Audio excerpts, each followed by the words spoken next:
Hi everyone, আশা করি তোমরা সবাই খুব ভালো আছো এবং তোমাদের প্রিপারেশনও খুব ভালোভাবে চলছে। আচ্ছা চলো, আজ আমি তোমাদের কিছু জোকস শোনাই, তো তোমরা সেগুলো শোনো, আশা করি ভালো লাগবে।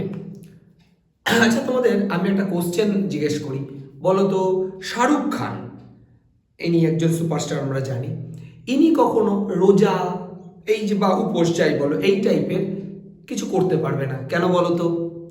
কারণ তিনি খান, শাহরুখ খান, তো তিনি সবসময় তো খান, তিনি খান থেকে চেঞ্জ হতে অন্য কিছু হন না, তো সেই কারণে কিন্তু তিনি ওই রোজা বা ওই টাইপের কিছু যাই হোক উপোস টাইপের কিন্তু কিছু করতে পারবে না। যাই হোক চলো আমরা আরেকটা তোমাদের জোকস বলে শোনাই। আচ্ছা বলো তো শাহরুখ খান তিনি কেন রোজা বা উপোস এই টাইপের কিছু করতে পারবে না, কেন বলো তো?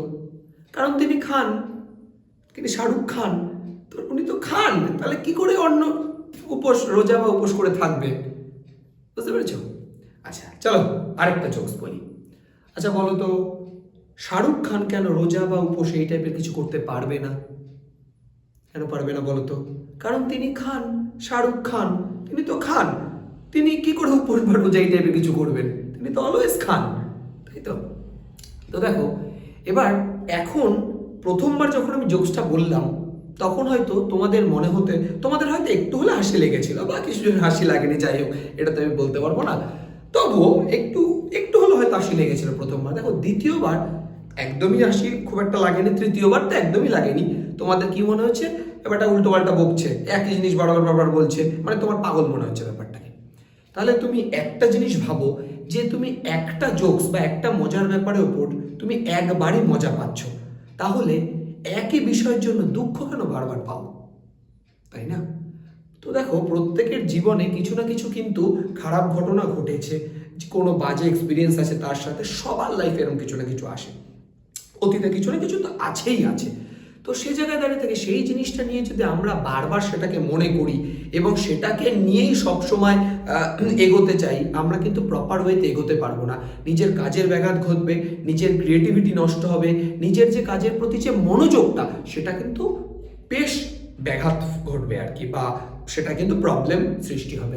ওই জন্য ওই জিনিসগুলোকে কিছুটা দূরে সরিয়ে রেখে, যতটা পসিবল ততটা দূরে সরিয়ে রেখে, ওই ব্যাড এক্সপিরিয়েন্স যেগুলো আছে সেগুলো একটু দূরে সরিয়ে রেখে নিজেদের কাজে মনোযোগ করবে, লড়ে যেতে হবে, দেখবে আস্তে আস্তে তোমার নিজের কোয়ালিটিও বাড়বে, সবটাই আস্তে আস্তে ঠিক হতে শুরু করবে। তো আজ আমরা প্রফিট লসের আরো একটা বেশ ভালো অঙ্ক সলভ করব।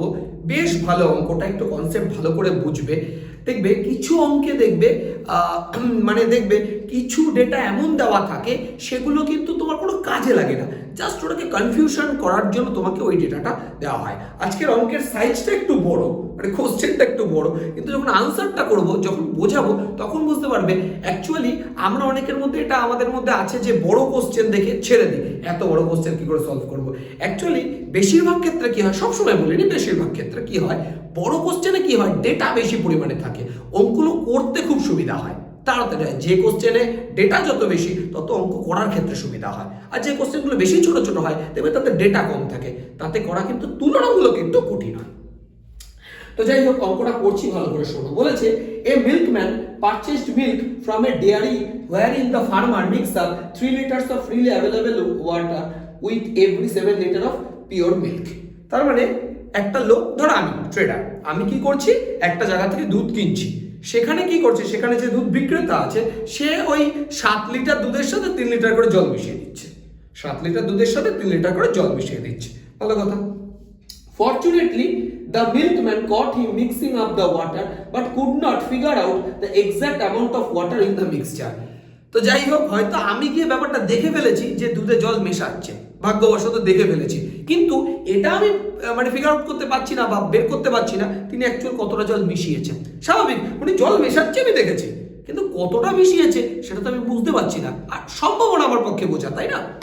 তো এবার কি বলেছে দেখো, বলেছে so the milkman paid him 40% less than normal price he used to pay before catching him dilute the milk. তার মানে অ্যাকচুয়ালি কি হলো, যেই ধরা পড়ে গেছে সে কি করলো, যে রেটে সে দুধটা বেচতো অ্যাকচুয়ালি আর কি, তার থেকে 40% কম রেটে আমাকে দুধটা বেচছিল, বুঝতে পারছো? সে 40% কম রেটে আমার কাছে দুধটা বেচছিল, যেহেতু আমি ধরে ফেলেছি, যাই হোক একটা যাই হোক জল মেশানোর আগে কতটা জল মিশিয়েছে সে তো আমি দেখিনি, আমি তো দেখতে পারিনি কতটা জল মিশিয়েছে, কিন্তু ওই যেহেতু দেখে ফেলেছি ধরে ফেলেছি ওই জন্য আমাকে 40% কম দামে দুধ দিয়েছে। ভালো কথা। এবার আমি কি করলাম দেখো, নাও দ্য মিল্কম্যান মানে আমি ট্রেডার কি করছে, adds up 3 litre of freely available water to every 15 litre of milk purchased. তার মানে এবার আমি কি করছি, আমি যখন দুধ বেচছি প্রতি 15 লিটারে 3 লিটার করে জল মিশিয়ে দিচ্ছি। দেখো ওখান থেকে তো মিলাওয়াট হয়েই এসছে, কতটা হয়েছে সেটা আমি জানি না, কিন্তু আমি আবার প্রতি 15 লিটারে 3 লিটার করে জল মেশাচ্ছি, জল মিশিয়ে সেটা আবার বেচছি। এবার বলেছে যে ওই যাই হোক কস্ট প্রাইসে বেচছি, তাহলে কি দেয়, হোয়াট ইজ দ্য প্রফিট আর loss percentage by milkman in trading, মানে আমি ওইভাবে বেচাতে আমার কতটা প্রফিট বা লস হলো। দেখো এখানে দুটো ফ্যাক্টর কাজ করছে। মার্জিন ফ্যাক্টর তোমরা জানো তিনটে বিষয়ের উপর কাজ করে। মার্জিন ফ্যাক্টর, মার্জিন ফ্যাক্টর কি কি বিষয়ের উপর কাজ করে তোমরা জানো, এক হচ্ছে ম্যাটেরিয়াল ফ্যাক্টর, এক হচ্ছে কোয়ালিটি প্রাইসিং ফ্যাক্টর, আর একটা হচ্ছে মেজারিং ফ্যাক্টর, তাই তো।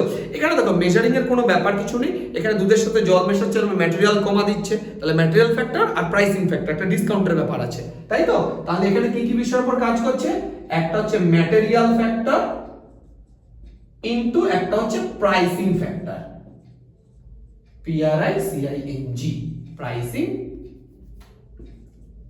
ফ্যাক্টর। এই দুটো জিনিসের উপর কাজ করছে, এটা তোমরা বুঝতেই পারছো, ঠিক তো কথাটা। এইবার ভালো করে শোনো, আমরা ম্যাটেরিয়াল ফ্যাক্টর আমরা বের করব। দেখো এখানে কত বলেছে, 15 সাথে 3 বলেছে, তাই তো। হ্যাঁ, তোমাদের আমি ম্যাটেরিয়াল ফ্যাক্টরের একটা ফর্মুলা শিখিয়েছিলাম, মনে করে দেখো, গত লাস্ট ভিডিওতে তোমরা চাইলে কিন্তু সেটা আরামসে দেখে নিতে পারো। দেখো ম্যাটেরিয়াল ফ্যাক্টরে যে ফর্মুলাটা শিখিয়েছিলাম, ওপরে কি ছিল, value received from your buyer. তুমি বায়ারের থেকে, মানে আমি ট্রেডিং, মানে আমি ধরো বিজনেসম্যান বা মিল্কম্যান, আমি ওই যখন জিনিসটা বেচছি তার বদলে আমি ওই ক্রেতার কাছ থেকে কত টাকা পেলাম, value received from your buyer. দেখো আমি কি করছি, 15 লিটার মিল্কের সাথে 3 লিটার অ্যাভেলেবেল ওয়াটার মেশাচ্ছি, 3 লিটার জল মেশাচ্ছি, তাই তো নাকি, দেখে নি একবার তো একটুখানি দাঁড়াও। হ্যাঁ, 15 লিটার সাথে 3 লিটার জল মেশাচ্ছি, তার মানে তুমি কালকে আমি এই কথাটা বলেছিলাম, তুমি ধরে নাও প্রতি লিটারের দাম 1 টাকা, তাহলে 18 লিটার যদি আমি দিই, 15 সাথে 3 18 লিটার, তার মানে আমি অ্যাকচুয়ালি 18 টাকা পেলাম, মানে আমি আমার কাস্টমারের কাছ থেকে 18 টাকা পেয়েছি। আমি কি ফর্মুলা শিখিয়েছিলাম গতকাল, value received from your buyer, মানে আমি আমার কাছ থেকে যে কিনছে ক্রেতার থেকে কতটা ভ্যালু পেলাম, কতটা ভ্যালু সে আমাকে দিল, 18, তাই না। আর নিচে কি হয়, বলো, নিচে হচ্ছে value given to your seller, আমি আমার সেলারকে কত টাকা পে করেছি, ভালো করে বোঝো। দেখো আমি সেলারের থেকে 15 লিটার কিনে এনেছি, তবেই না আমি 15 লিটারের সাথে, আমি ভালো করে বোঝো, আমি সেলারের থেকে মিনিমাম 15 লিটার দুধ তো কিনেইছি। আরে যদি 15 লিটার দুধ আমি নাই কিনতাম, তাহলে আমি 15 লিটারের সাথে 3 লিটার মিশিয়ে 18 লিটার বেচতাম কি করে? আমি তো জল 3 লিটারই মিশিয়েছি আর 18 লিটার টোটাল বেচেছি, কিভাবে হলো? আমি নিশ্চয়ই তাহলে 15 লিটার দুধ মিনিমাম কিনে এনেছি, মিনিমাম 15 লিটার, তারপরে আরো কিনেছি। যাই হোক, আমি 15 লিটারের হিসাবে করছি, কারণ এখানে 15 লিটার হিসাবে দিয়েছে, প্রতি 15 লিটারে ইম্পিউরিটিস 3 লিটার, ইম্পিউরিটিস মানে ভেজাল, জল 3 লিটার, বুঝতে পারছো কথাটা? তাহলে আমি যখন কিনে এনেছি, তার মানে আমি 15 লিটার, দেখো আমি 18 লিটার বেচছি, মানে কি 3 লিটার তার মধ্যে জল আছে, তার মানে আমি 15 লিটার কিনে এনেছি। যাই হোক, এর বেশিও হতে পারে, কিন্তু আমি 15 লিটার হিসাবে করছি, তাহলে বাই 15 হলো। কেন?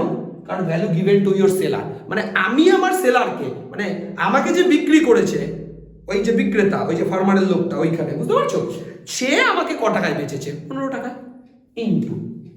এইবার বোঝো প্রাইসিং ফ্যাক্টর কিভাবে কাজ করছে।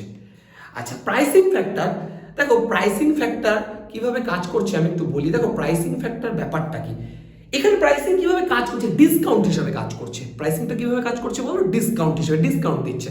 দেখো আমি কিন্তু তাকে কোনো ডিসকাউন্ট দিইনি, আমি যদি তাকে ডিসকাউন্ট দিতাম, মানে আমি যার কাছে বেচছি, ও তো আমার কাস্টমার, আমি তো সেলার, আমি যদি ডিসকাউন্ট দিতাম ধরো 40%, কথা বোঝো, তাহলে আমার প্রাইস ডিসকাউন্ট ফ্যাক্টরটা কত হতো, 60/100 হতো না?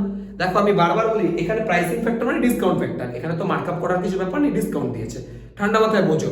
আমি কিন্তু বলেছিলাম ডিসকাউন্ট 40% দেওয়া, তার মানে 40 কম, ডিসকাউন্ট দাও 40%, আলাদা ব্যাপার সেটা, কিন্তু 40% দেওয়ার পরে ডিসকাউন্ট ফ্যাক্টর মানে কি, ডিসকাউন্ট দেওয়ার পর কি রেটে বেচছে, তাই তো। তাহলে ডিসকাউন্ট ফ্যাক্টর কত হওয়া উচিত ছিল, 60/100। 60/100 কখন হতো বলো তো, যদি আমি আমার কাস্টমারকে বেচতাম, কিন্তু অ্যাকচুয়ালি আমি তো ডিসকাউন্ট দিইনি, ডিসকাউন্ট আমাকে দিয়েছে, মানে আমি পেয়েছি অ্যাকচুয়ালি ডিসকাউন্টটা, তাই না? তার মানে এখানে কি হবে, এখানে ব্যাপারটা উল্টো হবে, 100/60। মনে করে দেখো, এইটা না, এই ব্যাপারগুলো না একই রকম ভাবে ভাবা যায়। আমি তখন তোমাদের মেজারিং ফ্যাক্টর শিখিয়েছিলাম, একটা কথা কনসেপ্ট শিখিয়েছিলাম যে আমি যখন বেচবো তখন কি হয় একরকম, মনে করে দেখো। এই জন্য ভিডিওগুলো তোমাদের দেখা উচিত, তাহলে তোমাদের, আমি দেখো এর উপরে অনেকগুলো ভিডিও বানিয়েছি, তোমরা চাইলে ওখান থেকে খুব ভালোভাবে একটু পরপর দেখার চেষ্টা করো, খুবই অল্প সময়ের ভিডিও, আশা করি তোমরা অনেকটা শিখতে পারবে। তো যাই হোক, এটা উল্টো কেন হলো ভালো করে বোঝো, আরেকবার বলছি। কারণ আমি যদি ডিসকাউন্টটা দিতাম 40%, তাহলে ডিসকাউন্ট ফ্যাক্টর আমি যদি দিতাম তাহলে 60/100 হতো, কিন্তু এখানে আমি পেয়েছি, মানে ওই আমার যে বিক্রি করেছে আমাকে, আমার যে সেলার আমাকে যে বিক্রি করেছে সে ডিসকাউন্ট দিয়েছে, ওই জন্য আমি পেলাম। যখন আমার এদিকে আসলে উল্টো হয়ে যায়, তাই না? ভাবে দেখো না, সিপির এপাশে কোনো ফ্যাক্টর থাকলে ও এসপির ওপাশে গেলে সেটা কি উল্টোই তো হয়ে যায়, স্বাভাবিক। ওপাশে গেলে তো উল্টে যায়, তার মানে আমি দিলে 60/100 হতো, ও আমাকে দিয়েছে, তাই 100/60 হলো। ঠিক আছে, এবার এটাকে আমরা ক্যান্সেল আউট করে সুন্দর করে ক্যালকুলেশন করবো। এটা 20 দিয়ে কাটো, 5 20 100, 20 দিয়ে 3 20 60, 5 দিয়ে 3 5 15, 3 দিয়ে 3 6 18, 3 2 6, তার মানে 2। তোমাকে কি বের করতে দিয়েছে? তোমাকে বের করতে দিয়েছে কত পার্সেন্ট প্রফিট বা লস। দেখো 2, মার্জিন ফ্যাক্টর 2। মার্জিন ফ্যাক্টরের মধ্যে কি কি থাকে? কস্ট প্রাইসও থাকে, আবার তোমার প্রফিটও থাকে। তাহলে প্রফিট কত হলো? 2 - 1 1। যদি প্রফিট 1 হয়, প্রফিট পার্সেন্ট কত? 100% প্রফিট হয়েছে, মানে 100% আমার প্রফিট এসছে। দেখো তোমাদের মনে একটা প্রশ্ন অবশ্যই আসছে, বা অনেকক্ষণ আগে থেকে হয়তো আসছে, হয়তো আমি সামনাসামনি পড়ালে বা লাইভ হলে কিন্তু এটা অনেকেই জিজ্ঞেস করে ফেলতো অলরেডি, যে ওই যে মিল্কম্যান যে ফার্মারে যে ছিল আর কি, ওই ফার্মার ওই কি বলবো ওখানে, মিল্কম্যান পারচেজ, হ্যাঁ ডেয়ারি, ওই ডেয়ারি ফার্মে যে ফার্মার ছিল, উনি তো প্রতি 7 লিটার 3 লিটার করে জল মেশাচ্ছিল। এটা তোমাকে বলে দিলে, এটা আমি কাজে লাগালাম কোথায়? কোথাও কাজে লাগাইনি। একটা কনসেপ্ট আমি গত ক্লাসেও তোমাকে বলেছিলাম, অ্যাকচুয়ালি আমি ওনার কাছ থেকে যে জিনিসটা কিনছি, আমি তো অ্যাকচুয়ালি জানি না ও কতটা মিশিয়েছে। আমি তো এটা বিশ্বাস করে কিনছি যে ও পুরোটাই আমাকে ভালো দিয়েছে। যেমন কাস্টমার কি দেখতে যাচ্ছে আমি কতটা জল মিশিয়েছি? কাস্টমার তো ভাবছে, আমার যে কাস্টমার সে তো ভাবছে আমি একদম পুরো প্রপার একদম খাঁটি দুধ দিয়েছি, অ্যাকচুয়ালি তো দিইনি। সেরকমই আমি যখন কারোর কাছ থেকে কিনে আনছি, সে কতটা ইম্পিউরিটি মিশিয়েছে সেটা তো আমি জানি না। আমি তো ধরে নিচ্ছি যে পুরোটাই আসল খাঁটি, বুঝতে পারছো? আমি তো ধরে নিচ্ছি পুরোটাই খাঁটি, ওই কারণে না ওই লোক কতটা কি মেশালো জল, ওই জায়গাগুলো কিছু যায় আসে না। এই জন্য অঙ্কের শুরুতে আমি আজকে প্রথমেই বলেছিলাম যে কিছু কিছু অঙ্কে এমন কিছু ডেটা দেওয়া থাকে যেগুলো কোনো কাজেই লাগে না। এখানে এটা ওটা জাস্ট একটু তোমাকে যাতে তুমি একটু গুলিয়ে ফেলো ব্যাপারটা, এইসব কারণে দেওয়া হয়, তোমার সাইকোলজি টেস্টের জন্য দেওয়া হয়। তো যাই হোক, বাদ দাও। এবার তুমি বলো ডিসকাউন্টের ব্যাপারটা, ওটা তো মিউচুয়াল আন্ডারস্ট্যান্ডিং হয়েছে বলে তাই, নাই তো দিতে পারতো ডিসকাউন্ট। আমি যদি না দেখতাম ও জল মিশাচ্ছে, তাহলে কি আমি পেতাম ডিসকাউন্টটা? ওইটা মিউচুয়াল আন্ডারস্ট্যান্ডিং এ একটা 40% ডিসকাউন্ট দিয়েছে, তাই হিসাবটাকে আমরা রেখেছি।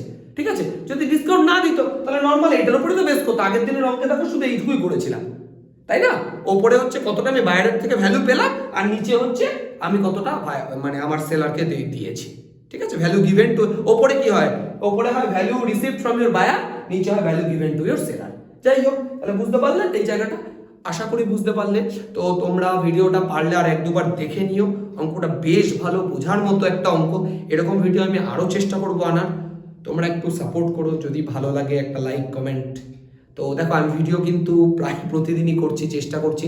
আজকের ভিডিওটা মেবি ডে 36, তো সেই হিসাবে তেমন কোনো রেসপন্স আমি এখনো পাইনি, মানে কোনো রেসপন্স তেমন নেই আর কি, খুবই সামান্য, যেটা আর কি হয়তো অন্য যে কোনো যা খুশি করলে এর থেকে বেশি ভিউজ পাওয়া যায়, ভিউজও নেই তেমন। তো ঠিক আছে, কোনো সমস্যা কিছু নেই। তো তোমরা একটু সাপোর্ট করো, যদি ভালো লাগে তাহলে একটু লাইক কমেন্ট শেয়ার করো, তো তাতে আমারও একটু ভালো লাগবে, আমারও সেই মোটিভেশনটা থাকবে ভিডিও আমি বানাবো। আমি তো আমার দিক থেকে পুরোপুরি চেষ্টা করি শেখানোর, এবার তোমরাও যদি একটু সাপোর্ট করো তাহলে আমার একটু ভালো লাগে এই আর কি। তো ভিডিওটা দেখার জন্য অনেক অনেক ধন্যবাদ, থ্যাংক ইউ।